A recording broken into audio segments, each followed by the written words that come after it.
మనకి రీసెంట్గా Donald Trump ఇండియాను ఉద్దేశించి ఇండియా ఒక డెత్ ఎకానమీ అని చెప్పేసి కొన్ని కామెంట్ చేశాడు కదా.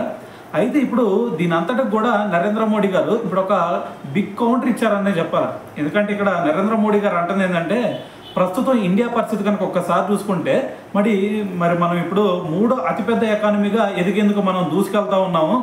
దాంతోపాటు మరి అంతకుముందు ఏదైతే బీజేపీ పార్టీ రాకముందు చూసుకుంటే మనం మెట్రో కేవలం 5 నగరాలకు మాత్రమే పరిమితం అయి ఉండేది. కానీ ఇప్పుడు చూసుకుంటే దాదాపు 1000 కిలోమీటర్ల పైన నెట్వర్క్తో మనం ముందుకెళ్ళగలిగాం. సో దాంతోపాటు ప్రస్తుతం 24 సిటీలకు మనం మెట్రో సేవలను కూడా విస్తరించగలిగాం. సో మరి రెండిట్లో చూసుకున్నా, ఏది మనకి మెట్రోల్లో చూసుకున్నా, లేదు అంటే ఇంకా ఎయిర్పోర్ట్ విషయాల్లో చూసుకున్నా సరే మనం ముందుకు వెళ్తూనే ఉన్నాం. సో మరి ఇంకా మనం ఎయిర్పోర్ట్ విషయాల్లో చూసుకుంటే మరి మనం ప్రభుత్వంలో రాకముందు కేవలం 74 ఎయిర్పోర్ట్లు ఉండేవి. సో దాని తర్వాత ఏదైతే ఈ 11 సంవత్సరాలు జరిగిందో, ఈ 11 సంవత్సరాల్లో చూసుకుంటే ఏకంగా మనం 160 ఎయిర్పోర్ట్లకి అయితే మనం వెళ్ళగలిగాము అని చెప్పేసి మరి దీని గురించి అయితే నరేంద్ర మోడీ గారు అయితే మాట్లాడటం జరిగిందనమాట.